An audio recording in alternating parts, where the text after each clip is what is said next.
Hai semua, nama saya Rivaldi. Nama saya Bersurya. Nama saya Claudia. Sebelumnya, kalian sudah tahu sintesis protein belum? Yuk kita cari tahu. Sintesis protein merupakan proses untuk mengubah asam amino yang terdapat dalam linear menjadi protein dalam tubuh. Di sini, peran DNA dan RNA menjadi penting karena memiliki keterlibatan dalam proses. Molekul DNA adalah sumber pengkodaan asam nukleat untuk menjadi asam amino yang menyusun protein tidak terlibat secara langsung dalam proses. Sementara, molekul RNA adalah hasil transkripsi dari molekul DNA pada suatu sel. Molekul RNA inilah yang kemudian ditranslasi menjadi asam amino sebagai penyusun protein. Ada 3 aspek penting dalam mekanisme sintesis protein, yaitu lokasi berlangsungnya sintesis protein pada sel mekanisme, berpindahnya informasi atau hasil transformasi dari DNA ke tempat terjadi sintesis protein, dan mekanisme asam amino penyusun protein pada suatu sel berpisah membentuk protein-protein yang spesifik. Sintesis protein berlangsung di dalam ribosom, salah satu organel yang berukuran kecil dan padat dalam sel, dengan menghasilkan protein yang non-spesifik atau sesuai dari mRNA yang ditranslasi.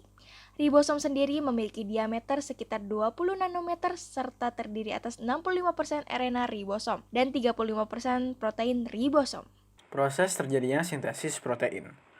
Proses sintesis protein dimulai ketika ikatan hidrogen DNA hasil replikasi dipecah atau diputus oleh enzim RNA polimerase. Kemudian, rantai DNA tersebut dikode dalam mRNA. Sintesis protein terjadi melalui 2 tahap, yaitu transkripsi dan dilanjutkan dengan translasi. Transkripsi adalah penyalinan informasi DNA kepada mRNA. Proses ini terjadi di dalam nukleus dan dikatalisasi oleh enzim RNA polimerase. Transkripsi hanya terjadi pada satu untai rantai DNA yang mengandung kelompok gen tertentu saja.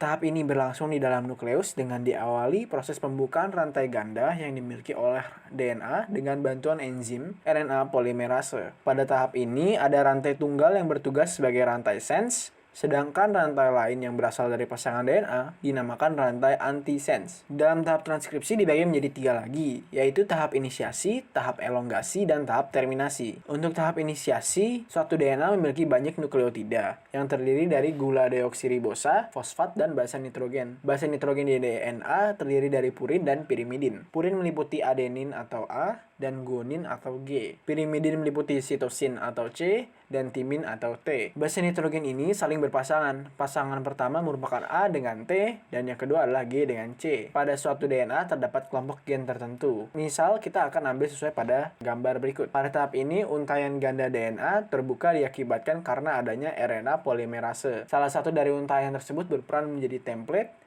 yang berperan untuk ditranskripsi. Tahap pertama adalah datangnya RNA polimerase pada DNA. RNA polimerase kemudian akan menempel pada promotor gen dan akan membuka DNA tersebut. Tahap elongasi. Pada tahap ini untaian DNA, untaian cetakan bertindak sebagai cetakan yang digunakan oleh enzim polimerase. Sambil membaca cetakan ini, RNA polimerase membentuk molekul RNA keluar dari nukleotida, membuat sebuah rantai yang tumbuh dari 5 ke 3. RNA transkripsi membawa informasi yang sama dari untaian DNA non-template atau coding, penyusun molekul RNA sesuai dengan pasangan basa nitrogennya, sehingga terjadi pemanjangan RNA. Untuk timin, pada RNA tidak ada. Maka RNA akan membentuk pasangan basa adenin dengan urasil atau U. Pada tahap ini menghasilkan mRNA dengan kode-kode yang bernama kodon. Lalu ke tahap terakhir atau tahap terminasi transkripsi. Pada tahapan terakhir ini, DNA menyatu kembali, kemudian RNA polimerase dan mRNA yang telah terbentuk akan terlepas dari DNA. mRNA atau messenger RNA merupakan RNA yang mengandung kode genetik atau kodon, hasil transkripsi basa nitrogen pada DNA yang menjadi cetakan untuk menjadi urutan asam amino polipeptida yang mengkode suatu protein tertentu. Proses transkripsi berakhir di sini, kemudian mRNA akan keluar dari inti sel melalui pori-pori nukleus dan masuk ke dalam sitoplasma untuk ditranslasi. Tahap translasi dibagi menjadi 3, inisiasi, elongasi, terminasi. Translasi adalah sintesis polipeptida dari mRNA untuk menentukan urutan-urutan asam amino yang akan membentuk suatu protein. Translasi terjadi di ribosom. Pada tahap ini, sel harus menerjemahkan kode genetik atau kodon. Kodon adalah 3 nukleotida pada urutan mRNA yang dapat diterjemahkan menjadi urutan asam amino. Urutan asam amino akan mengkode suatu protein spesifik. Tahap inisiasi, ujung mRNA yang keluar dari nukleus berikatan dengan ribosom. Unit kecil melalui bantuan GTP dan enzim. Peristiwa tersebut disebut dengan kodon inisiasi. Kodon inisiasi tersebut adalah AUG. Kodon AUG memberikan sinyal untuk memulai proses translasi. Kemudian tRNA atau transfer RNA antikodon UHC yang membawa asam amino metionin melekat pada kodon inisiasi AUG.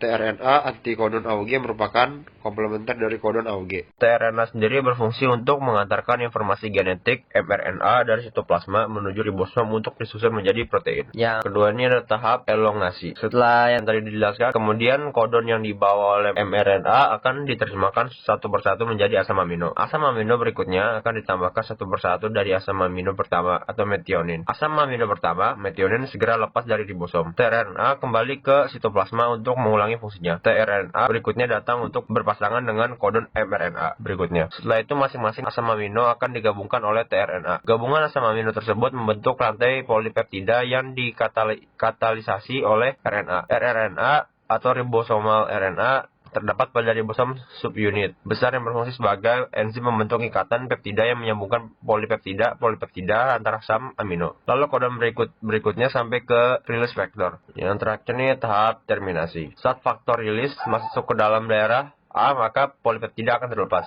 Polipeptida atau protein yang terbentuk akan terlepas dari ribosom dan terjadi pelepasan subunit ribosom menjadi subunit besar dan kecil. Nah, polipeptida ini adalah protein yang dihasilkan dari proses yang disebut sintesis protein.